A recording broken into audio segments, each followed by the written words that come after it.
Hey, I'm Anya, realtor with Bosley Real Estate and host of Who's in My House, the Toronto Real Estate podcast with honest conversations and expert perspectives. Let's see who's in my house. Today we have our first three-peat. I'm a first-time three-peat. Yeah, do we have to get you a three-timers robe like SNL? That would be fun. I like that. But anyone who hasn't seen, this is Meghan McEvoy, my friend and colleague. And yes, back for your third round. Back by popular demand for my third round. People like what we talk about. Probably because we say some funny stuff when we talk. Yeah, it always goes a little off the rails. Always. But it's a little unhinged, but that's what makes it fun. Yeah, so we're here to talk about a bunch of different stuff today. First, we wanted to talk about some things that buyers forget, which are closing costs and what is the real cost of buying a home. I think specifically in Ontario, there are a lot more unexpected costs than people necessarily anticipate. What do you mean? So I don't think everybody knows about land transfer tax. Okay. I think the fact that it's double in Toronto, I don't know that that's common knowledge when people set out to buy a home. The double land transfer tax is not common knowledge, I don't think. Yeah, I don't either. And I think that a lot of people come unprepared for the cash that is associated with that. And there's obviously rebates if you're a first-time home buyer and some really great incentives, but it's still, the cost of buying specifically in Toronto is just more expensive than actually buying anywhere in the country because of that. And it's really not known. Yeah, so to anyone who doesn't know what land transfer tax is, it is this really fun tax that you have to pay every single time you acquire a property. You do not pay it when you sell. You buy it. You only pay it when you buy. Yeah. But every time you buy. Yeah. Now, we do have a rebate in both Ontario and Toronto if you are a first-time home buyer. But here's one that a lot of people don't know. If you have been living in a home with your spouse or common law partner that is owned by them, you do not qualify for the first-time home buyer rebate. The government does not see you as a first-time home buyer. Additionally, if you have owned anything. Anywhere. Yep. Anywhere. Yeah. So not just in Ontario, not just in Canada, but if you inherited a small little beach villa somewhere in Southeast Asia, you still do not qualify as a first-time home buyer. Yeah. So they will do anything to make sure that you are. Yeah. You really, like, the definition of first-time home buyer is first-time home buyer, literally. But it's also, I mean, I find the spouse thing kind of crazy because I don't see why my partner should be penalized because I own a home. Well, and I think they're doing that because they really just don't want you to have any advantage, right? So, like, say you own your home, you bought it, you were the first-time home buyer, you start dating your spouse, they move into your home, then you think, well, we need a bigger home, let's buy together. And you're like, well, my spouse is a first-time home buyer, we're going to take advantage of this. They don't like that. I think they think that that's like you hacking the system. And it's so unfortunate. I get it if, say, I buy this house and then we want to buy another property in a year as an investment. Sure. And we decide, okay, we're going to put this one in my name and then we'll put the next one in your name so we get it twice. Like, I get that. But if that was not the intention, like, it's so frustrating. But it unintentionally takes your partner's benefit away from them. Yeah. From decisions that they didn't make. The first time Brandon discovered that, he was like, what? That's not fair. Patrick and I are in the same position because I am not a first-time home buyer and he is. Yep.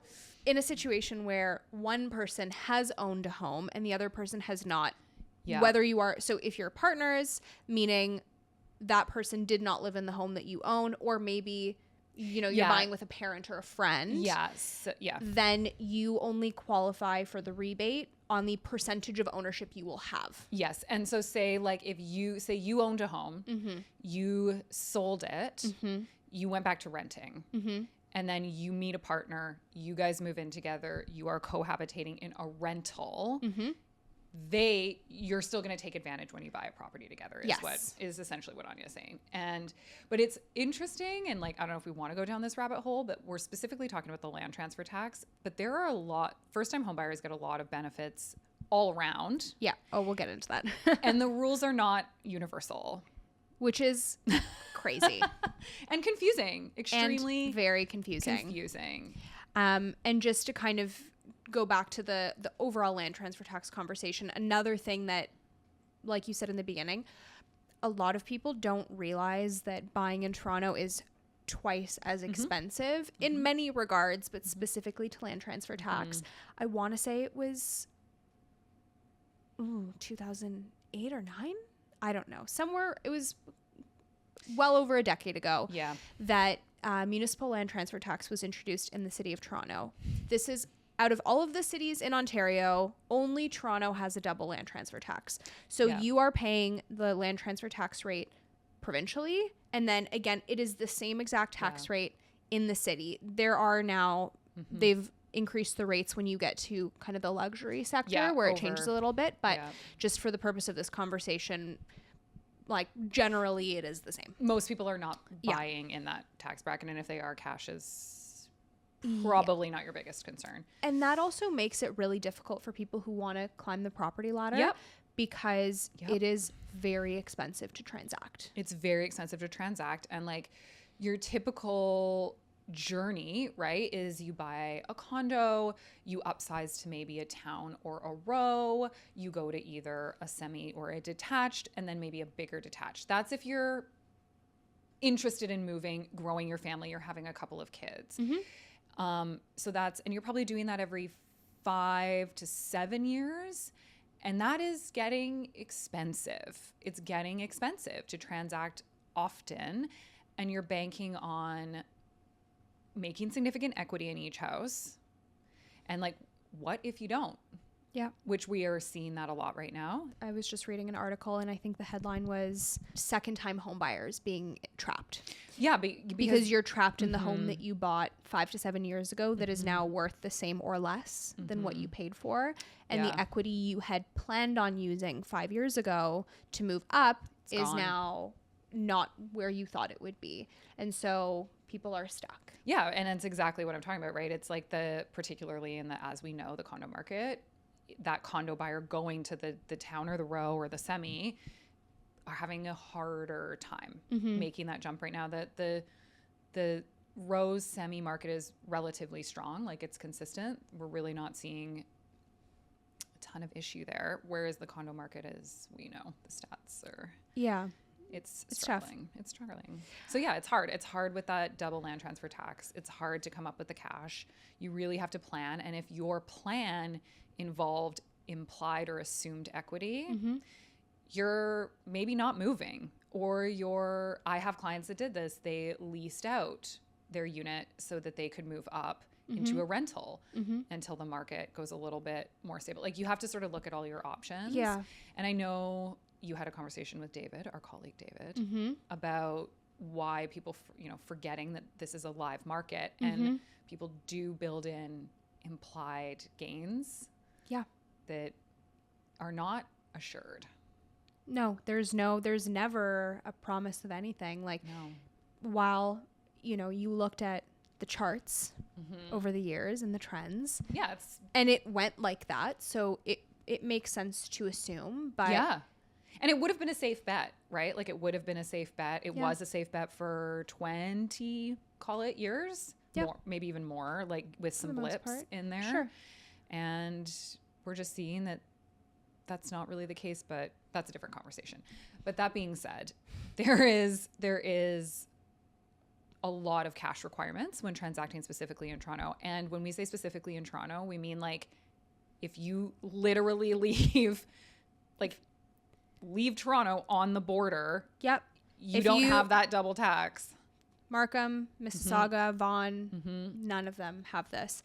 But all you have to do is like literally cross, what's the border to Mississauga, the 427-ish, cross into Mississauga, and it's gone. You're good. You're good. I mean, it's still expensive. Still expensive, but like you're saving cash. Yes. And because we have to pay double tax in the city of Toronto, they thought it would be nice to grace us with an additional rebate as well. So in Ontario, the rebate for a first-time home buyer for land transfer tax is... I actually don't know. $4,000. I was going to say 4,000, but then I was like, is it? But I feel like the city of Toronto number. is $4,475. Yeah, it's a weird number. I should know those numbers off by heart. It's I don't. fine. I don't listen. I'm a realtor. I don't do the rebates. It's okay. But Anya's like really obsessive about memorizing this kind of stuff. I also like numbers. Numbers speak to me. She really loves numbers. I really like numbers that tell a story. Like I love data, but I'm not really good at memorizing. It's okay. Legitimate numbers. Also, why is it $4,475? They couldn't just do $4,500. Why are the literal taxes exactly the same? I mean, we'll take a higher rebate. That's okay. Hell yeah, but why are the taxes the same and the rebates aren't? I don't Why know. is that? I don't like. make- It's I so don't make the strange rules. and it's so like weird. But sure, It just... sure, I whatever will you want, guys. So what Give I'm... us $400 more. So what I'm going to do next is I wrote some numbers down here so that we can give the people a sense of what land transfer tax actually costs at a couple different price points. Prepare to have your mind blown. This is specifically for a first-time buyer in the city of Toronto. So you're giving us numbers minus the rebate? Yes. Okay. Also, really quick side note, I don't know if you have the same feeling, but it really bothers me that it's called a rebate, because a rebate by definition is something that you receive back after the fact, but it's applied at the time of purchase. So when I explain the rebate to some buyers, they'll be like, okay, so I need the extra $8,500 and then I get it back. And I'm like, no, it's actually more of a discount. Yeah. It's not like...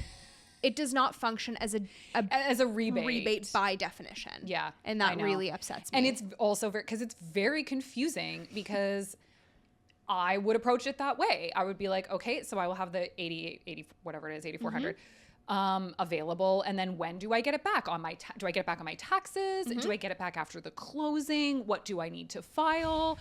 No, nothing. No. It's just subtracted. Don't worry about it. So, like, okay. All that to say, the $8,475 rebate is factored into these numbers. So all of these numbers, you add $8,475, that is what you'd be paying if you are not a first-time home buyer. At $500,000. So a one-bedroom condo. Your land transfer tax is $4,475. Okay. Now, keep in mind, this is a marginal tax rate. So the percentage changes based on the price point, and you will see that as we continue. $750,000. We jump $10,000. $14,475. At $1 million, it is $24,475. $1.25 million. $34,475. You can see the trend. And these are... Like, let's just take a second to really dig into the fact that these are significant jumps in between these purchase prices. Essentially $10,000 per $250,000. Yeah. It's a lot. At least at the sub 2 million range. When you go over 2 million, the numbers change or the percentages change. But if you are buying a $2 million home as a first-time home buyer, you're paying just under $65,000 in land transfer tax. Yep. In cash. That is going to the government. Bye. Yep. So as a non-first-time home buyer, that number is, what, $74,000, give or take? Keep in mind, so like you kind of broke that down a little bit on your purchasing scale, right? Like probably you're not going to go 500 to 700. You're probably going to go 500 to like 900, whatever. Yeah. Give or take. But like, so you get that rebate on your $500,000 condo. Yep. Congratulations. It's about to get real intense. Really expensive. For every other purchase that you are going to make. Totally. Yeah. It's a real struggle. It's a real thing. And like, listen, we're being kind of negative about it, which is fine. Like, it is expensive. But I also think that this is just another thing that people need to be proactively prepared for. Yeah. It's negative in the sense that it creates an additional barrier to an already very unattainable housing market and home prices. But it is the reality. It's nothing that you or I can change. And so everyone's doing it. Yep, everyone's doing it. doing All so your friends and all family. we can do is be aware of it and prepare. Yeah. And know that you have those funds outside of your down payment. And that's, I think, a really interesting point too, is like, since we're on the hidden cost, I think something really simple that we think is really obvious, but people don't understand, because I've had lots of clients confuse the deposit and the down payment. Yeah. And they're essentially one and the same. They're coming from the same pool of money. When you make an offer to purchase a home, you make a deposit to the seller. And say your deposit is $10,000, but your overall down payment is $80,000. That $10,000 is minused off that. So you only owe another $70,000. Yeah. A lot of people think that they are separate pots of money. Yeah. Or they're the same, like that your deposit is your down payment. I have a story. Oh, I love a story. So a few years back, I had a really cool listing. It was a hard loft. And we did an offer night on it. Okay. We had a couple of... The days of a condo offer night. Yeah. We had a couple of offers on it. And the winning offer happened to be an agent who had... This was her first deal ever. Which is, you know... And she disclosed that to you? She sure did. Yeah. Okay. She did.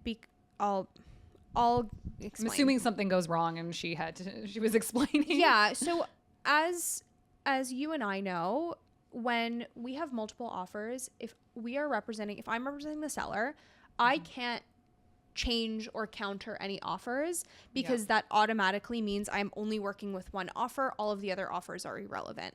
And so instead of that, we typically will have the buyers make any required revisions so that the sellers are not now bound to one offer. That is our job in protecting our sellers. We refer to it as like sending it back, like sending the buyers back. Yes. And so they will send us a revision if required. Yeah. So if there's a mistake, for example, they forgot to put in the hot water tank rental, we will ask them to send it back to us, as opposed to us sending a counter, because that immediately locks out all of the other offers. Yeah. So even in the case of fun detour, but even in the case of adding a hot water tank, like say you're not changing the price, anything, if you take one of those offers and you write in hot water tank rental, you have now closed yourself off to only work with that offer. As soon as you put hypothetical pen to paper, because we do it all on the computers, but as soon as you hit that little line button on your DocuSign or your signing platform, load it into your signing platform, it's done. You mark it up. It is now your offer to the other party. Yeah. So, and essentially all the other offers are not in play. Anyway, so this was because the agent didn't include Schedule B, and I said, "Hey, can you send me the Schedule B?" And she said, "I have no idea what that is." And I said, "Pardon me." Okay. She said, "I'm so sorry. This is my first deal. I'm really confused and overwhelmed. My brokerage is not really helping me out." And I was like, you know what? In a shocking turn of events, you work for a terrible brokerage and they're not helping you. But, and what I'll say is, like, I could have been a jerk and been like, figure it out, not my problem. Yeah. But is that in the best interest of your client? Is it in the best interest of my client? No, especially when this is my best contender as a buyer. They came in with the strongest offer. Yep. And so, listen, to pause on this, I cannot stand when agents are like proud about being assholes. Blows my mind. If I have to essentially write the offer for you so I get my client the best money, the most amount of money, or the best terms, I will do it. I don't care. I won't be happy about it. Do it. But I will do it if it's going to net I will hold your hand through every aspect of it. I will be pissed, but ultimately it is benefiting my client. So exactly, I'm going to do what I got to do. Exactly. And it does not benefit my client to be like, screw you, you figure it out. Yeah. And these are like, it's not called a buyer's agent. Legally, it's a cooperating broker. Correct. It's a cooperating brokerage. Cooperate. So we are at minimum amicable. Yeah. Anyway, so I kind of great. am helping this agent out because I want to make sure everything is done properly, and also I'm a nice person. I've been there. Like we all wrote our first offer at one point and like probably screwed something up on it. And like I will say, what you also talked about is like making sure that she did it right will save you such a headache in the long run, because it's just, anyway. I'm going off a tangent, but I do feel very passionate about this. And so how this all ties into what we were just talking about is this agent did not understand that the deposit and the down payment were not the same. So would you like to guess what % of the purchase price the deposit was? Like 20%. It was 20%. And I looked at it and I was like, whoa, okay. Yikes. I mean, listen, maybe if you have the money. Yeah. And sure. But maybe. Not ideal. It's also uncommon. It is incredibly uncommon to see a 20% deposit. I had never seen one. The max I've really seen, like, generally is 10. Yeah. And that's usually on higher price point properties. Yeah, and that's like also in a multiple offer situation. Like, you need to be might want to go in with a stronger deposit. Yeah. But on your day to day, especially a condo sub 1 million, very uncommon to see more than 5%. And so, also unnecessary. Yeah. And anyways, so that there's your story on. So how did you find that out? Like, did you? I have to take this. It's for my offer. I'm so sorry. We're back from a short intermission. A short intermission. I forgot to put my phone on Do Not Disturb and received a phone call for an active deal that I had to take. So we're not entirely sure where we left off, but we think it was somewhere around the difference between deposit and down payment. Yeah.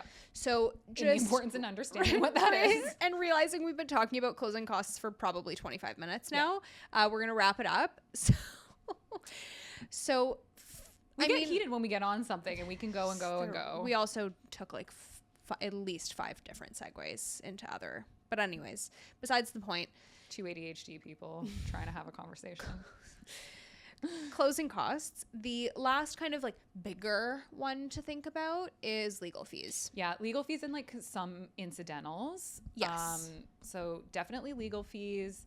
Definitely like the statement of adjustments. There's going to be some. I don't think a lot of people know what a statement of adjustments is, and there are. I mean, it really comes from the lawyer. It's the lawyer's job to essentially educate you on what that is. But there can be some fees there, particularly if you're in a condo. And yeah, anyway. So the actual fee for the lawyer is usually somewhere between $1,000 and $2,000, depending on the lawyer you're hiring. Yeah. If it's a more complex transaction, it might be a little bit more, but it's generally in that range. The part where a lot of people get confused or thrown off is the disbursements, because that is usually ends up being more than the legal fees. Yep. And then you get a bill for $5,000 and you're like, wait, but I thought my lawyer fee was only $1,500. Like, WTF is this? Exactly. Yeah. And so disbursements, I'm not a lawyer, so I'm not going to get into that, but that's just like a lot of the costs associated with the facilitation of the closing of the transaction. So like administrative fees, money that goes to the government for like the filing of this and all of that fun stuff. And then the statement of adjustments essentially are just like plus and minusing things. Yeah. So say you close in the middle of the month, which most people often do. You're very, very rarely closing on the 1st or like the 31st. Yep. And a really good example, like an example I like to use is maintenance fees at condos. Yep. So a maintenance fee, say your fee is $500 for the month.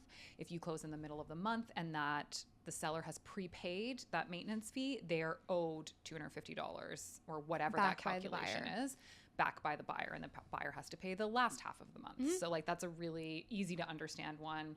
Yeah. Utility bills. And then on the flip side, if the buyer is purchasing a property that's tenanted, the the seller would be crediting the buyer with an adjustment for the last month's rent deposit. Yes. So that is kind of, the statement of adjustments is kind of a wild card. It's hard to say what it would There's really be, no way to predict it. Because it varies, but it's usually not crazy. No. Land transfer tax is the biggest one. And frankly, I think after you hear the number for land transfer tax, the rest of the numbers don't sound as scary. No, it's like incidentals. It's like $1,000 here. Yeah, you're like, well, I'm already spending $45,000 just to transfer my name onto title. So yeah, exactly. It's like, what's another $2,000 on the fire? Anyways. Now going back to kind of my story, let's talk about some offer strategies that backfire. My favorite. Like rubbing the couch in excitement. Less so strategy, but one thing that can backfire is when you are very emotional going into it. Yeah. Yeah. Which is, I will acknowledge, really difficult because this is an emotional purchase. It should be, unless you're an investor. Like, let's just, for the sake of assumptions, we're not talking about investors. Even investors sometimes get emotional in the opposite way. Yeah. Oh yeah. They want to cut and run. They're pissed off. Yeah. They're also emotional about their money. Yes. That's more what it is. Their relationship to their money is very different. Like most buyers see their money as something hard earned or maybe gifted from a family member, but they earned it and they and they are prepared to spend it on their home that they are going to live in. Investors are like, they're treating it like a stock market. They're like, this is money that I have made and I am entitled to, and I will not pay $1 over what I feel I have put in my mind this home is worth. Yes. And so with investors, very often I find that they'll get stuck on a certain number. Yes. And that number is not always logical. No, and it's not flexible. It's often not flexible. It is completely inflexible. And you can't meet them with logic. Like, you can't say, listen, it's an extra $2,000. Yes. They're like, I don't care. Yep, it doesn't matter.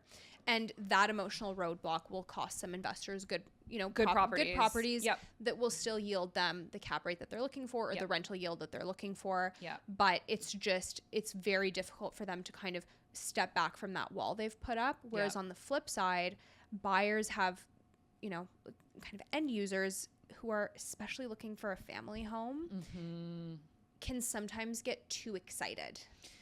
Yeah. And it's really interesting. I actually really enjoy managing the emotion of it, to be honest. Like, it's my background. Like, I like guiding people through the emotions of it and I like to really prepare people because my favorite is when I say, like, this is going to get emotional. You are going to get emotional over $2,000. And they always are like, no, I'm not. I'm going to be fine. Yeah. And then lo and behold, that offer gets submitted. We are in the thick of negotiations and they are like freaking out. Yep. And they're like, they love the house. They don't want to lose it. They're scared. And then the reality hits. The offer gets accepted and they're like, oh my God, I think I just bought a house. What have I done? Like, it's a roller coaster. It's a lot. And it should be. It should be. Like, it should be. It's a lot of money. It's a big decision. And I think when we say backfires, it's really more so, I mean, we touched on the investor, but for the end users, I think it's when they don't have a good person guiding them through and lets them get overly excited when it comes to price. And that's when we see situations like a property not appraising at the value it was paid for because the buyers were so excited. They were like, we need this house, we want this house, and we're willing to throw an obscene amount of money at it. A lot of this was happening in 2022. Yeah. We're really not seeing that so much anymore. But we are seeing a lot of appraisals. Yes. We're not seeing it as much now. But a part of that emotion and call it mob mentality that we saw in 22 was that everyone just felt like they needed that property. Yeah. This is the one I need. Yeah. And I will do anything to get it.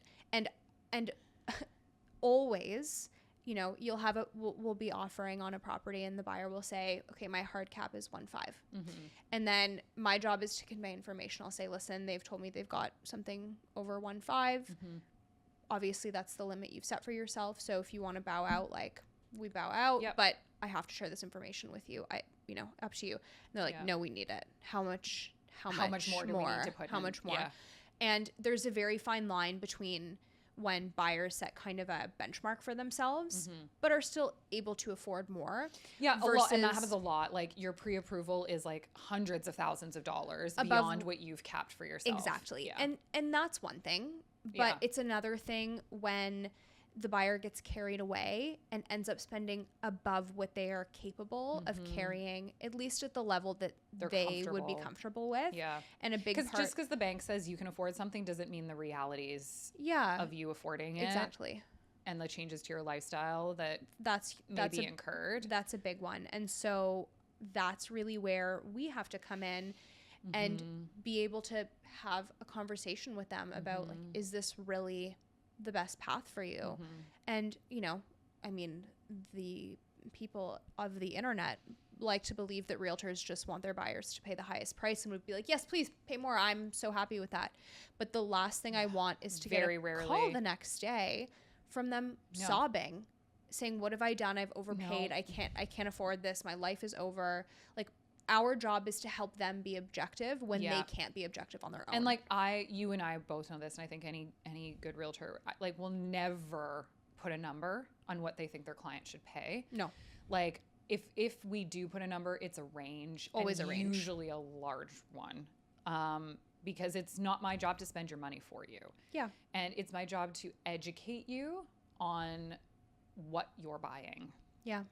And I think the exact same is true in the inverse. Like, I have had clients, I can think of two off the top of my head, that we have gone through, not an offer night situation, but we've negotiated. We've been the only offer on the table. We've negotiated. We cannot get there. We can't get there with the number. They won't come down. We won't go up. We're just stuck. And in one particular instance, you know, like, I have said to my client, like, we're nominally coming up here. Like, let's just see if we can get there. Like, can you put, like, how are you comfortable with, like, let's do the math. What does another $5,000 look like on your mortgage? Like, let's really break this down. And they're like, I just don't want to do it. And I'm like, okay, that's fine. That's fine. Like, we've discussed all the options. You are going to walk away from this home. Yeah. And have called me the next day and say, I have made a massive mistake. I can't stop thinking about the house. I can't believe I made this decision over $5,000. Can you go get me this house? And sometimes the answer is yes. Sometimes it's no. And like, and that's also tough. Like, you know, because when we're talking like I think this is actually a really good thing to talk about with offer strategy is if you're negotiating with somebody. I actually had this happen on a lease, which is like so random because there was a time when the lease market was so competitive that like there were multiple offers on leases. We were throwing extra money and whatever. But I had a client offer on a lease and there were 2 hot water rentals in the unit. It was very bizarre, but anyway, they didn't disclose it. There was only 1 listed. We submitted the offer with the 1. They came back and were like, oh, we made a mistake. There's 2. And my client, just on principle, was like, I'm not paying an extra $40 a month for a hot water tank that wasn't disclosed on the listing. Anyways, I could have gotten very pissed off at this agent. He didn't disclose it right away. It wasn't on the listing. You're asking my client to pay $40 more a month. Like, it's not a good look. And I really could have got mad at the agent and kind of told him off because my client was like, I'm walking away. Screw this. This is, I don't like the way this has gone. I don't have a good feeling. I'm not interested. And but I chose to very politely walk away from the deal. And I did not call him out on this. I was like, you know what, listen, he's just done the math and the extra hot water heater is just, it's not in the budget. So we're just going to walk away. I'm so sorry we couldn't make a deal happen. Just like left it. That was very kosher. The next day, he was like, let's go back out again and look at more properties.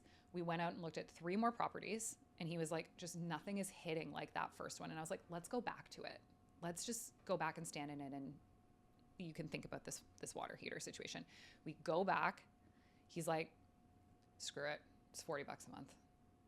I want this place. Who has 2 hot water heaters? Isn't that so bizarre? It was so bizarre. Anyway, but like real. So we resubmitted and he got the place. He still lives there.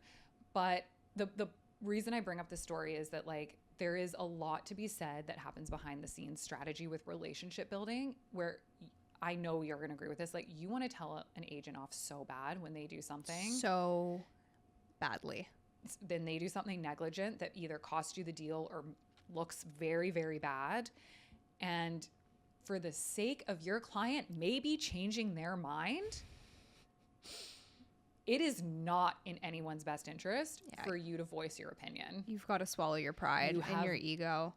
Got to just like, okay, it was great working with you. I'm so sorry we couldn't work this out. Maybe on the next one, hang up instantly start swearing, throwing their phone. And then often this will happen like at our office. And then people will run over and be like, what's wrong? Is everything okay? Yes, I just needed to yell a little. I'm fine now. I just needed a little rage room. Maybe we should petition to get like a rage room installed. I think the quiet room, the room of contemplation should be a rage room. We'll work on that. But yes, I agree. Building rapport with the agent in a variety of different ways. Yep. There is that aspect where sometimes it'll come back and you'll have to, you're back at the table and you want to have a good relationship. But also, I'm sorry, but if I build rapport with the listing agent as the buyer's agent, they are more likely to help me out more.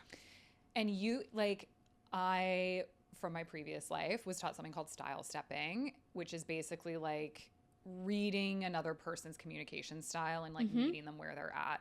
And it is such a huge part of negotiation with the listing agent if you're on the buy side, because if they are an old school agent who loves to pick up the phone, you best believe I am answering every single call. Yes. If they never answer the call and it's only text, great, we'll do it on text. I will not piss you off by calling you. You want to do it on email? I will be incredibly annoyed because I hate communicating one sentences on email, but I'll do it if that's like your preference.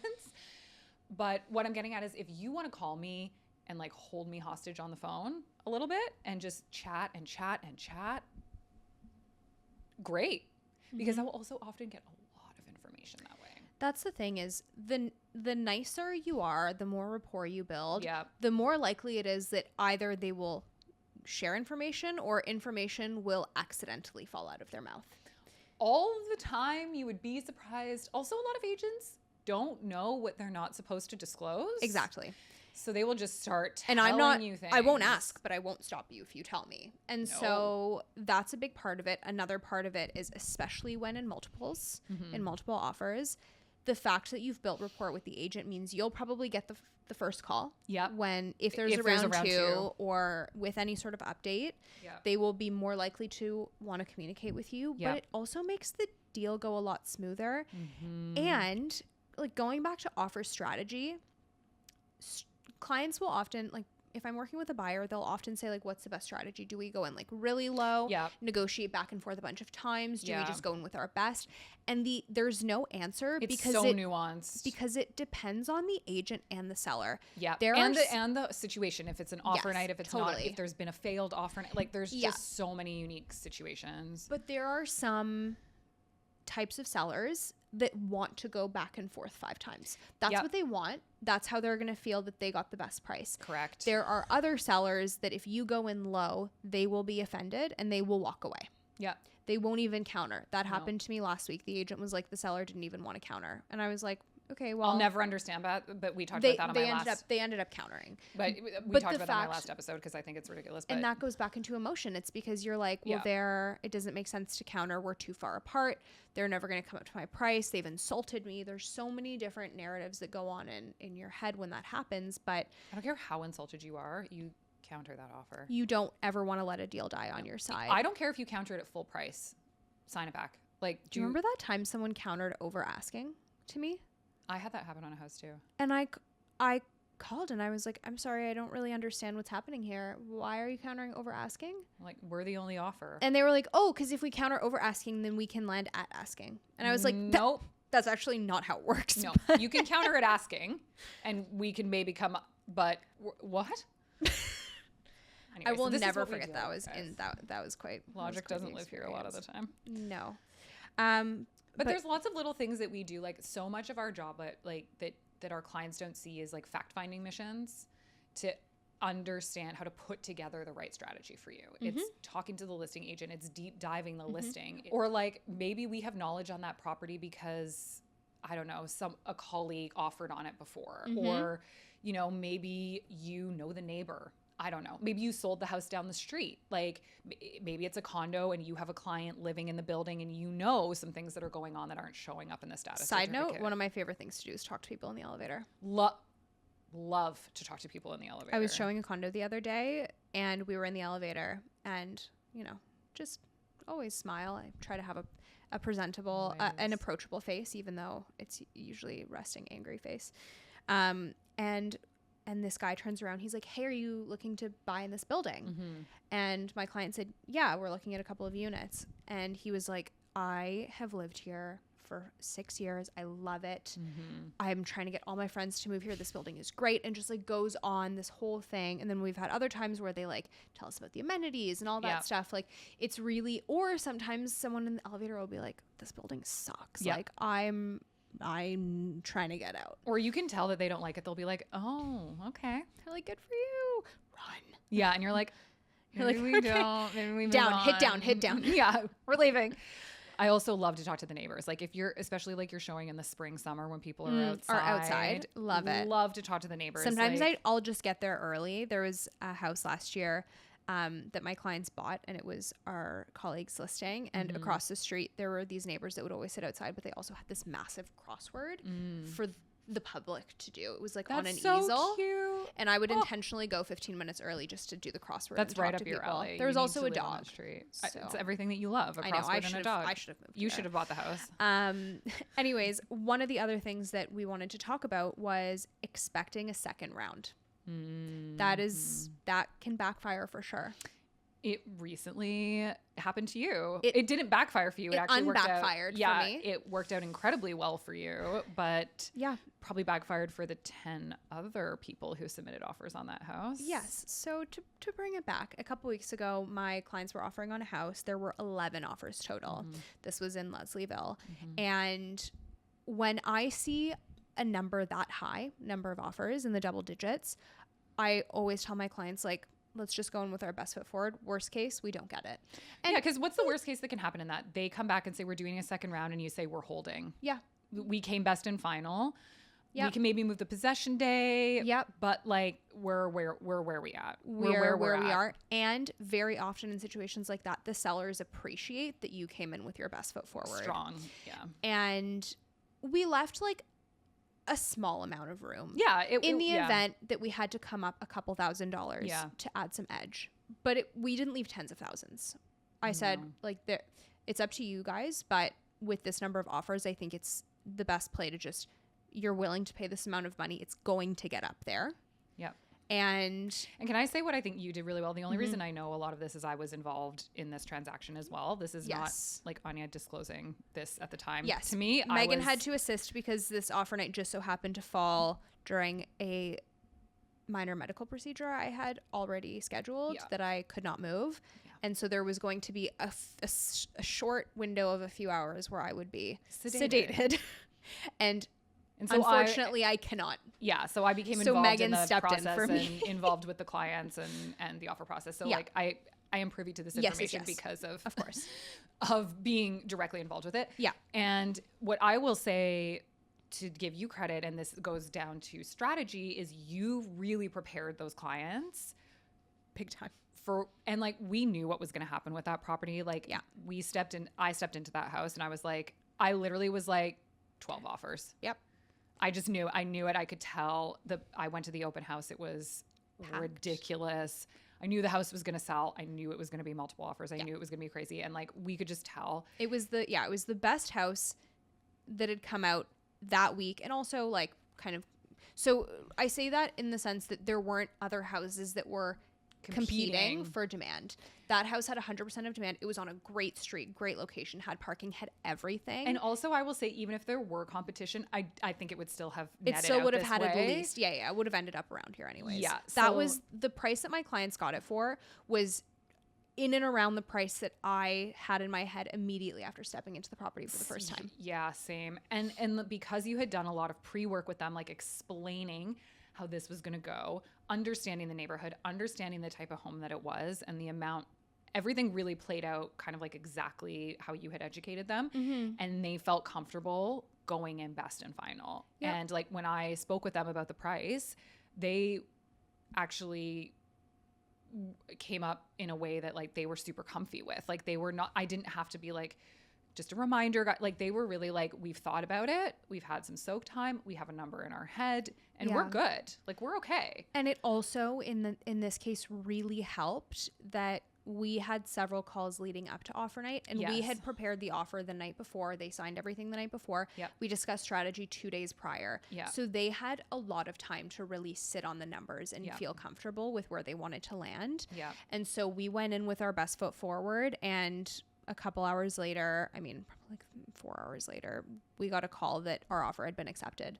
The seller elected not to do a second round. They felt that even though there were a few other offers that were close enough to ours, that they could have sent them back and maybe could have gotten a bit more, but they recognized we came in with our best foot forward. We included a letter, and Letters are a big deal. letters are a big deal, especially when it's someone, it's Selling a family their home. Yeah, when there's somebody selling their family home and they want, and this home was so well cared for, and Yeah. you could tell that they really loved living in and this they'd been there for home. 20 plus years. Yeah. So I think to many sellers like that, they want the house to go to someone who will continue to love that the level of home. love and care. And Yeah. so they loved the letter. The agent and I had built rapport, so she knew that my clients were solid, that I prepared them. I had even spoken to her, so she was fully aware of the situation. She was why aware I of was this. involved. She was aware of my predicament. Yeah. And they just, the words she used were the seller wanted good karma and felt that they were happy with that price. They didn't feel the need to squeeze anyone for a little bit more money. They saw a number they were happy with, and they wanted to spread good karma. And I will tell you, this is incredibly rare. Incredibly rare. Incredibly rare. Like the percentage in which you don't go to a second round on an offer night, I think has happened to me one time. It's happened to me a couple times. I'd say maybe like 10%. Don't go to second round. It's very rare though. It's very rare, especially when you have that many offers, because a lot of the times what will happen is often in like an 11 offer situation, there's like 2 or 3 that are kind of hovering around the same number, and the rest are like way off. Yeah. It will vary from like below asking, full of conditions, like not even in the running, and then like 3 or 4 that are all Like within a $5,000, $10,000 range. Close enough. And they probably are all condition free. The deposit's around the same, like whatever. And it's very common that the seller will take those top 3 or 2 or whatever it is and send them back for a second round and say, you guys are really close. Can you improve? And inevitably someone will say, no, we can't improve. 2 of them will be like, yes. And then you kind of see where the chips lay. But what is also happening is sometimes if you've got a really greedy seller and you've got one offer that is way above, and then you have the rest when this happens. that are not even close, they will make you think that you have 3 or 4 that are all really close together and send it back just to see if they can milk out $8,000, $10,000, $15,000. Which is a huge risk, because say I'm the top offer and I say we're holding, and then you get it. You look like an idiot. You look bad greedy, taste in my mouth. Greedy. Yeah. But that happens. I had that happen on a condo last year, 2 years ago, where that exact same thing happened. It was like there was like 6 or 7 offers on a condo. We came best and final. My client, we had a couple failed offer nights. He really loved this place. He wanted it. So we put best and final. I brought it back to him. They did a second round. I went back to my client and he was like, I'm tapped out. Like, this is what it's worth. We ran he was a numbers guy. We ran all the comps. He didn't want to go over, whatever. I went back and said, thank you so much for the opportunity to improve. We are holding where we're at. We had met their possession day. We had a strong deposit. There just we didn't have any conditions. Like, there wasn't anywhere to move other than the purchase price. He didn't want to move it. Like 40 minutes later, I get the phone call that they accepted our offer. Mm-hmm. And I was like, you suck. Yeah. I mean, I get it. You're doing your job. Like, you're trying, but like it's one thing. ugh. It's one one just a thing. bit like used car salesman to me. It's a bit grimy. Yeah. It's one thing to tell you that everyone is being sent back, and you may be the top offer, and like there's a risk. Maybe the other offers end up coming up above. Sure, But it's it should be the point. But it's another thing when you let the person believe that they are not there. Yeah. Like if I've had situations where they're like, you're the top offer, but like The But there's others are not somebody far. Yes. And everyone's Yes. being sent back for an improvement. And like, we don't know. Maybe they'll come up higher. Maybe they won't. And and I should say that this example with the condo is it was not done that way. It was Shock. very much made to believe that like we are close, but we're you not don't have there. And the language is like if you can nudge 2,000 or 3,000, like, which my client could have easily done, but didn't want to. And I obviously like agreed with him. But that's what I mean. And like that's a hard phone call for you to make, to say you were close but you weren't the top offer. But like it's just not a great look. What do you do when a deal starts to fall apart? This is happening a lot these days. And when we say a deal fall apart, we're not talking about like it's truly fallen through and no closing. We're talking about like Things start to go wrong. It's falling apart, and then we need to step in and save the day. it. And this can happen for a multitude of reasons. Yep.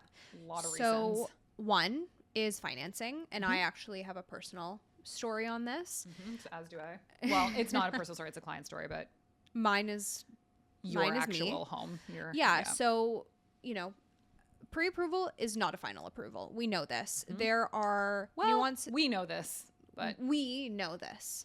There are nuances that happen with specific properties, and sometimes there can be issues with financing. I will let you share a story after as well on that. because mine's a financing issue, but from a very different perspective. Exactly. And so the issue that I had was when I was buying my home, my mom and I were buying together. Don't hate me. The comment section goes crazy. It was a co-investment, and absolutely all of the profit. Like, anyways, we're not going into But you that. were also young and often at an age where your parents people need whose to help parents you. are in a position that can help will often get help in anyways. It's not Anya's fault that she had a parent that could I'm help so her. sorry. It's not her fault. Please don't hate me. So I am self-employed, as you know. My mom is also self-employed. Makes for a complicated mortgage application. And so a couple weeks before closing, we get a call from the bank that went a little something like this. Hey, so sorry, we miscalculated some things. Actually, your mortgage approval is $200,000 less than we said. Excuse me? That's not a small amount of money. Certainly is not. And Certainly is not.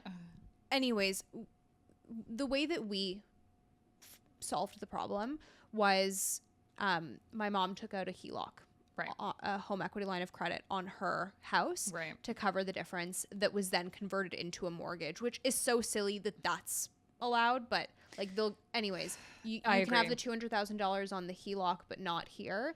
So anyways, it was converted into a mortgage. We were able to solve the problem. But if I was buying solo, Well, and if your mom didn't have if she didn't have a property to leverage, Yeah. what would we have done?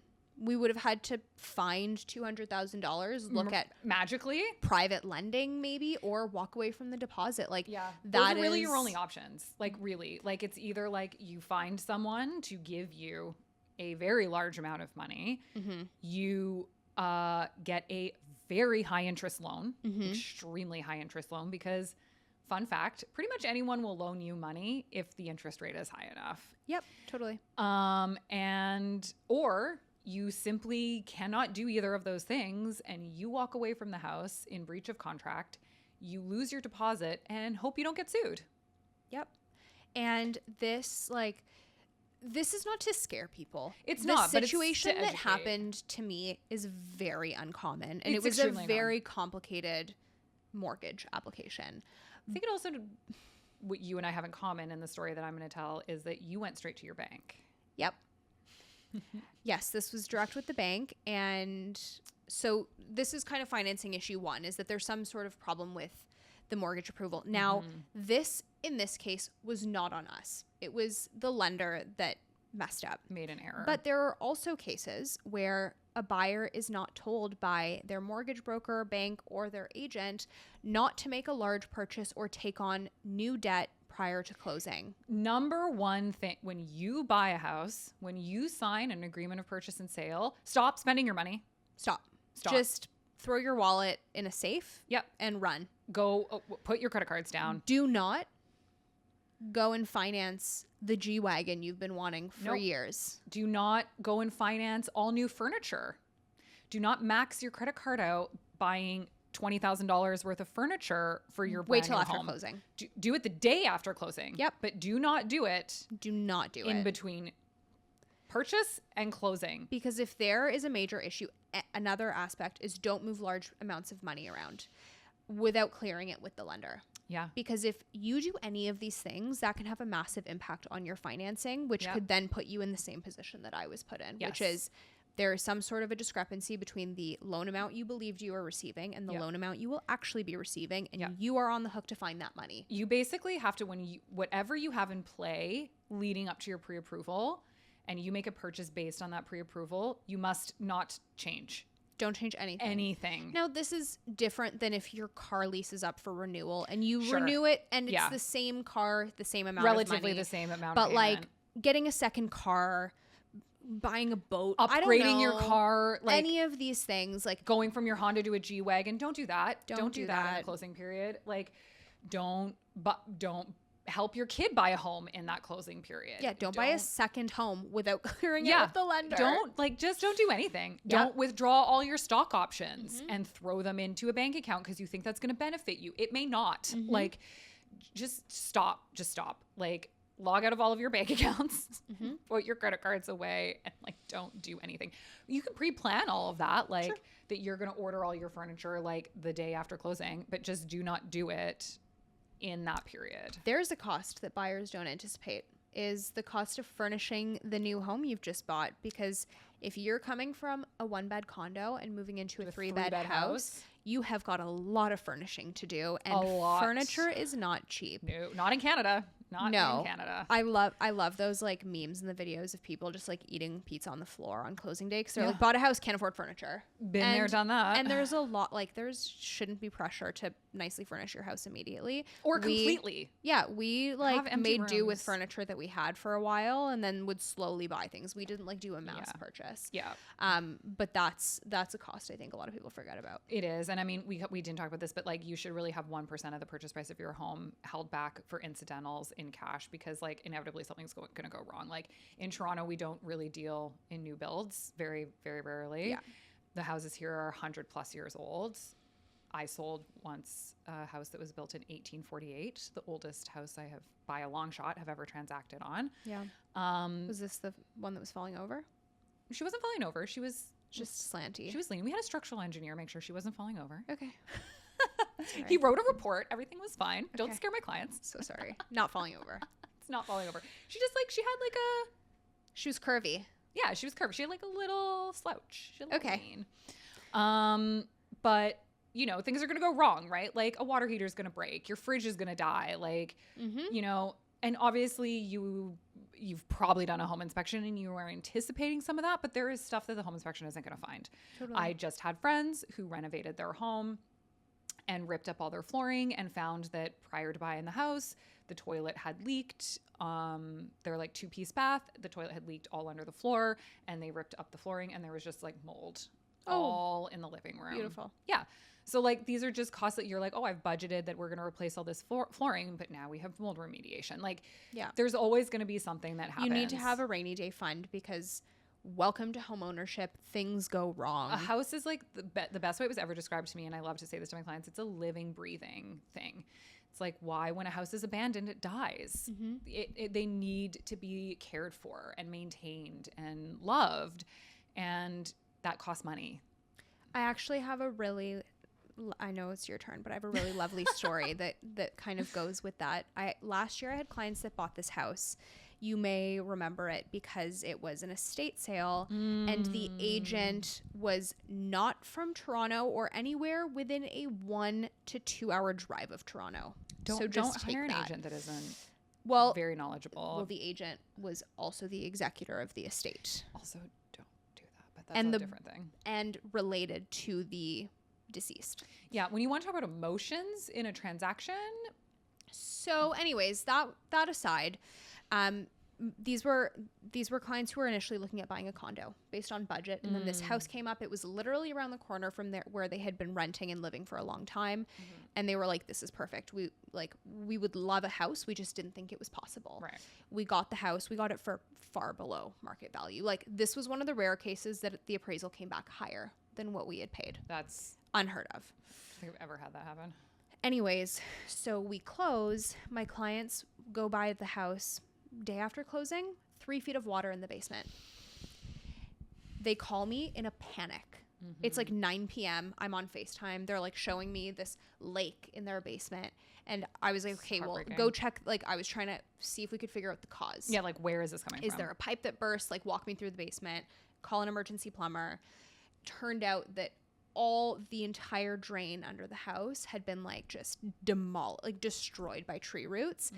And it was probably clay pipe. And that this had evidently happened before, because they found once they ripped everything up, there were new floors, new toilet put in, freshly painted. And so that it was clear that and they had like covered the drain, just drilled holes into the laminate floor. Oh, good. So not actually a drain. That's totally the right way to do that. Yeah. So it was coming out from there. And then they also found that the plumbing for the new toilet was done incorrectly. So actually, if you were to use the toilet and flush it, it would come up the shower drain. Oh, God. Yeah. Anyways. Oh, that's upsetting. So this was a horrific experience for a first-time home buyer. Yeah. They were so panicked. I helped as much as I could with respect to like finding resources and all of that. This was about a year ago, and I went to visit them last week. And they were telling me about all of the, kind of the other things that we hadn't talked about that came with the house and all of the issues. And then I said, because when this happened, like, the last thing I want is for my clients to regret their choice. Of course. And I was so scared. It's like my greatest fear. Yeah. And I was so scared that they would be unhappy, and that they were like, we bought this made a house. mistake. It's a lemon. We're so upset. We wish we didn't buy it. Yeah. And so I hesitantly like, how are you feeling? Like, do you, now that you've gone through all of this, you've gone through this issue that happened, and renovations and changes in the house, because there were some things they knew there was some asbestos flooring. They intended on taking it out, right? And there was a lot of work they wanted to do in the basement eventually. And I said, are you still happy? And they said, absolutely. And so this is a really good segue into my story that is about going to your bank as the lender. And so I also had a client, because that is the best feeling in the world, when your client is like, we're so happy in this home. Like, this was the absolute right decision. Yeah. They essentially said it was a blessing in disguise. Yeah. They were like, there would have been a problem. And they said they told some of their friends, and their friends were like, welcome to home ownership. Things go wrong and it sucks. But at the end of the day, you own the home. But it's your home. It's yours. And now they can do whatever they want to it. Yeah. Or not do whatever you want to. Yeah. And anyways. so I had a client who's also a friend, and I met her for coffee earlier this week, and she had a very complicated closing. It was absolutely the exact example of when something goes wrong, which I'll talk about. But she literally said to me, even though it was so complicated and difficult, it was so worth it. She was like, I can't even remember how hard it was, what we went through, because I'm just so happy in this home. It was the absolute right thing to do. And she was like, the increased payments, because she had owned a home, sold it, went back to renting, and then bought this place. And she was like, even though the payments are higher, she's like, it's just, I budgeted for it. Like, it's fine. Like, we're still like living our lives. And I'm we couldn't be happier in this home. It's so wonderful. And like, everything that like short-term pain that we went through at closing was just absolutely worth it to have this home.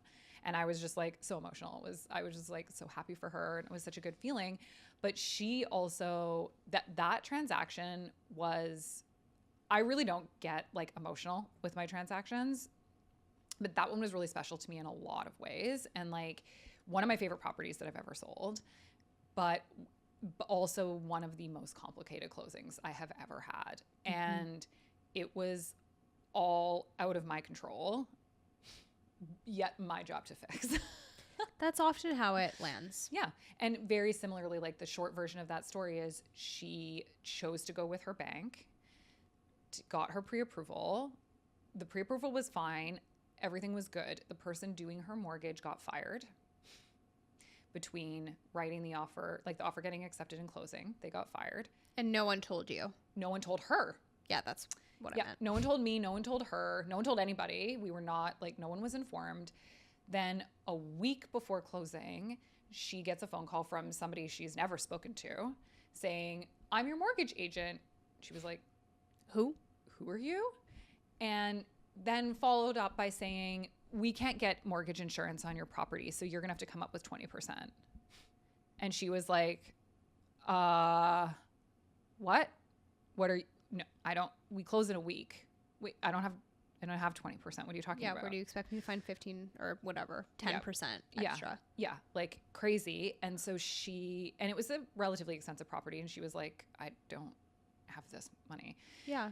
And she went into a panic, as one would.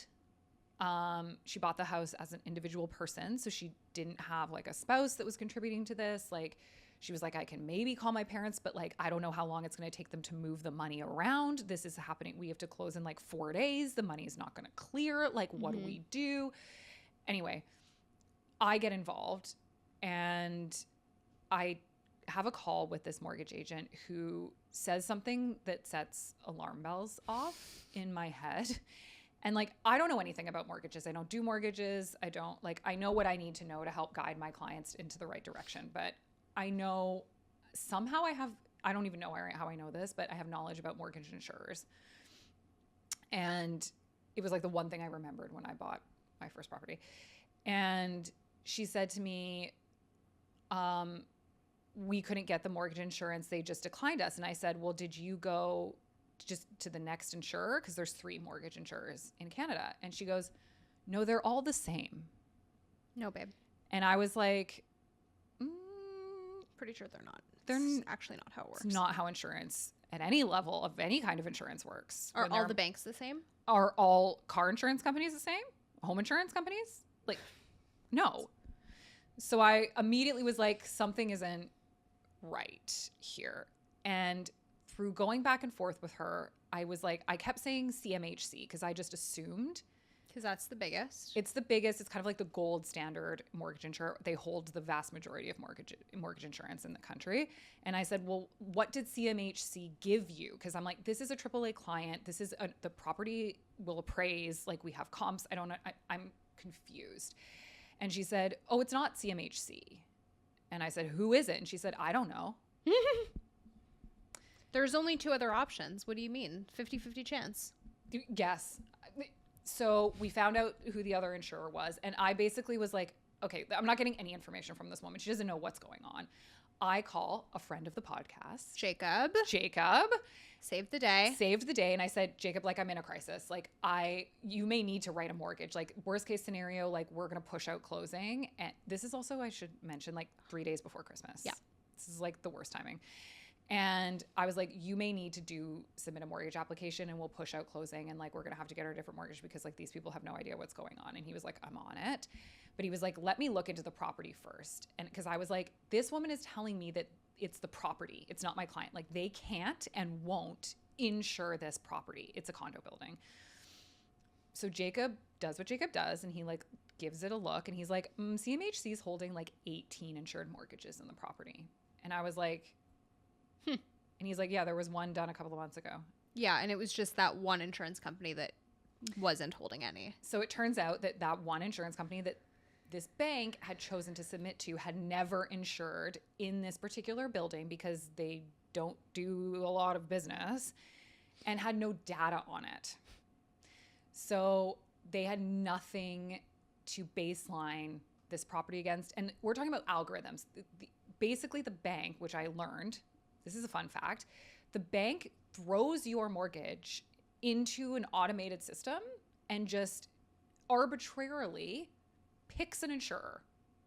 If it gets rejected, they do not move on to the next insurer. They just resubmit to the same insurer. What is that quote about insanity? It applies. And they did this 3 times with the same insurer. The insurer's probably, why are you still calling me? I already said no. Exactly. And when she had told me, she was like, we submitted 3 times. I thought she meant to all Each. 3 insurers. Come to find out, no, 3 times to this one insurer that had. Anyway. Obviously, yeah, this makes sense. So after like 100 phone calls, digging to the bottom of this, we convinced this mortgage insurance company to get an appraiser out to gain data on this property to see that it exists, it is there, it is standing. I go meet the insurer the day of closing. The day before. Didn't you show up with Timbits? Yes. And then they were mad at you? No, she was very lovely. Oh, that was a different I had to property. pay for her Green Pea parking because she was not from the city and didn't know how to use Green Pea. So I was like, the Green Pea is down the street. Allow me to pay for your parking. Please come. And anyway, please send me the appraisal shortly. she asked if I had comp documents. I had printed them all off for her. I had gone on MPAC. I had pulled all the MPAC reports. She was like, can you send those to me? I was like, sending them to you right now. No problem. And I was like, it was like 4:00 in the afternoon. I was like, I need this by 6. Like, can you write this appraisal by 6? And she was like, sure, I will do that. Like, I actually made you a PowerPoint presentation. I was like, I'll write the appraisal for you. Yeah. I just need you to sign it. Yeah. Like, anyway, she did. She was lovely. Wrote the appraisal. We closed the next day. But it was like the amount, and my sweet client, she was like, she cried. She had several panic attacks. And she was like, I don't know what I would have done without you because like you kept me so calm because I was freaking out. And I had to keep saying to her, like, it's going to be fine because it has to be. And that's also the side that the clients don't see. Like, you had to be calm while she was freaking out, and then you would be freaking out, and I had to be calm. Yeah. And I was like calling everybody that would answer the phone and be like, I'm not okay. I'm not okay. Like, I'm not okay. This is really bad. And I don't know what to do. I think I called Jacob like 50 times. And like, Sweet Jacob. And you like 55. And okay. Chris. And like anyone who would answer. Anyone who would answer and like talk me off a ledge. And my sweet client was also like, you know, you were probably pretty stressed too. And I was like, no, it was fine. And like, she's my friend. So like, you know, it was okay. But just, there's so much that. And like, I don't want to like sound like I'm tooting my own horn, but like if you deal with an agent who is hearing this and is like, well, this is the mortgage agent's business to sort out. Or says, that's not my problem. That's not my problem. There was no way I was not going to fix this. Like, I became extremely educated on mortgages in that process, which has also become very beneficial. Totally. But I was like, I have to learn everything that I need to know in the next like 2 days and figure out a way to fix this. And it was just like detective work after detective work because you just have to do these things. And at the end of the day, our job is to represent our clients' best interests. And yeah. even though that is not necessarily in our job, like whatever it might not be my area of expertise, but I'm going to figure it out. And you're going to help. Like, I'm going to help. No, you can't write the mortgage. And no, you can't provide mortgage advice. Nope. But you can absolutely pester and everyone you need to pester and yep. make sure that everything is prepared for your client yes. so that they are not stressed. Exactly. And like, that's exactly what happened in that situation is like, it's not my job to call CMHC or Sagen or whoever, but it is my job to understand what has gone wrong and how to right the ship and provide insight and guidance. And it wouldn't have, I don't know what would have happened, honestly, if we weren't able to save that. We'll never have to know. We'll never have to know. And she now has an amazing property that she loves desperately. The week we are recording is the week of March break in Ontario. This is an important piece of information. Yep. I don't know what's going on this week in the Toronto market, but I feel like I'm in the upside down. Mm-hmm. Or like it's opposite day. I don't know. But I am very confused. It's been weird. Let me explain. I was supposed to show 5 properties, condos, the other day on Wednesday. And all of these properties have been on the market for a minimum of 30 days. Minimum. And that's just this listing. How many times they've been relisted? Hard to say. Probably several. I don't know what is in the air, but 80% of what we were supposed to see magically got an offer or sold conditional. Yep. Within the span of 48 hours. Yep. And so then we just had to like find a new list of properties to see. And then we were like on our way to see one of them, and I get a call, and the agent's like, hey, we just got an offer. And I was like, in the stalest condo market we've ever experienced. I was like, am I being punked? What is happening here? I know. And then I had it happen to me. Yes. I sent a batch of listings to a client on Monday, one of which had been on the market for like 68 days. The next day, he emails me and said, I want to see this unit. I go and it's gone. And I'm like, what? So I pull it up, sold conditional. I sent it to him like 18 hours prior. And I was like, sorry, it's been on the market for 68. What is going on? Mm-hmm. And then again, I was supposed to show a condo townhouse on Saturday. It's been on the market on and off for like 6 months. What do you think happened yesterday? Oh, probably got multiple offers. Yeah. And I was like, but it's 6 months. What do you mean? And my client that I was showing the condos to was like, hey, the first day we saw some condos earlier in the week, was like, hey, I really like this one. How much time do you think I have to think about it? And I was like, listen, most of these places have been on the market for months. It's hard to say because sometimes sporadic offers happen. Sure, yeah. But like, if you want to take a week to think about it, will it sell? Probably not. Yeah. And then literally 3 days later, everything was sold. Not that one that she liked, and then the next day that we had showings, I was like, I'm not really sure what to tell you in terms of timing, but now I fear you must make a quicker decision. Yeah. I showed a unit on Carlaw last week that has been on and off the market since April. Got an offer. And then the part that makes all of this weirder is, in an exercise to prepare for today's episode, Megan and I decided to look at the houses that were taking offers this week. And in that we divided it east and west. And we're looking at all of the houses that were reviewing offers. And on Monday, I think of like 9, there was only two that had registered offers. One had 5, one had 1 offer. And that was it. The rest had 0. It was to the point that we both thought, I thought the data, there was a glitch in our app, like our app that we use in to the check offer this. tracking app. We were like, there's no way that this is and then real. I went and checked the ones Anya had checked to see if they were showing up in my app, and it was all the same consistent data. And I was like, but then what? The ones with offers showed offers, and yeah, it was so nuts. And it was so bizarre. And there was a few outliers. There were a few properties there that I kind of expected to not get offers, but like there was only 2 of those 9 that I was like pretty confident they weren't going to get offers, and they didn't. But to see that many with like what we would call a failed offer night, weird, because the week before was crazy. Like that was your 11 offer week. Yep. I don't know what's going on. It is weird, that's for sure. The houses not getting offers and the condos all magically selling. I don't know. I mean, I can't imagine that this will continue. Maybe it's a March break thing. I don't know. I would muse that it's houses are having an issue because there are typically families that are buying them and they're traveling for a March break. Yes, but everyone? But all 10 of the offers from and then the other thing I noticed was the houses that did come up, because so on Tuesday I checked to see what had sold in the area I was looking in. And a lot of the houses that had reported sold for substantially over asking, I was like, these weren't houses that reviewed offers yesterday. I didn't see these on my list.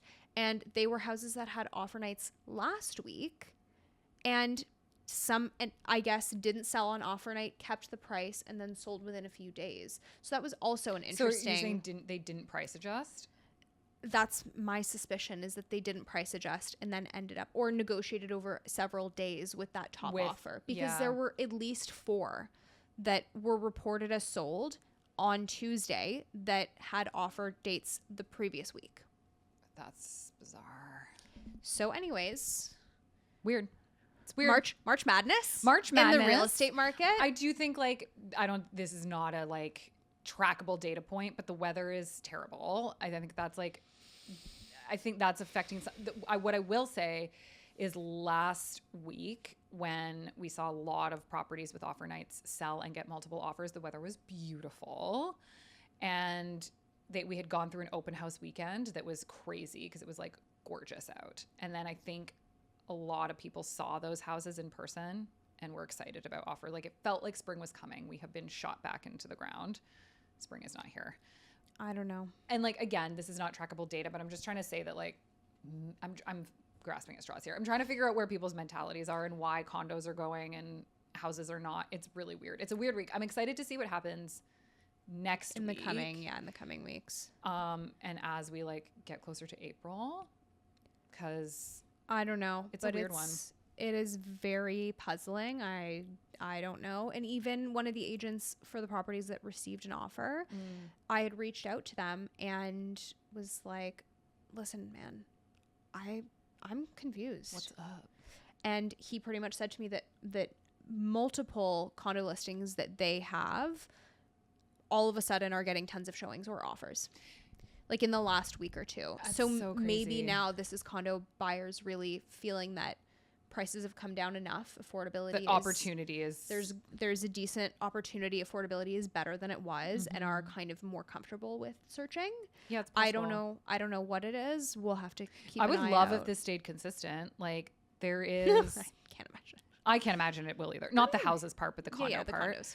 I can't imagine it will either, but I mean in the sense that it drives me nuts that people are not taking advantage of the situation that we're in, because I do personally feel that sellers are becoming realistic. Minus the phone call I had earlier. Minus the phone call you had earlier. Okay, well, we talked so much, so we really only made it through 50% of our cards, but we'll keep them for next time. I'm here seasonally, it seems. Yes, once a quarter. I think that's what it's going to be. So yeah. So see you in the summer. Stay tuned for. It's not spring yet. Stay tuned for spring. Okay, sorry. Because last time you were here was the fall. I was here in November. That's the fall. I know. I'm just saying. It was like almost winter. I don't know why we're missing I go words by over this. I go by calendar season. I go right. when winter doesn't start till the end of December. That's just how it is. Okay. Well, it's the end of Q1. I'll see you in Q2. We'll see you then. Thanks for having me.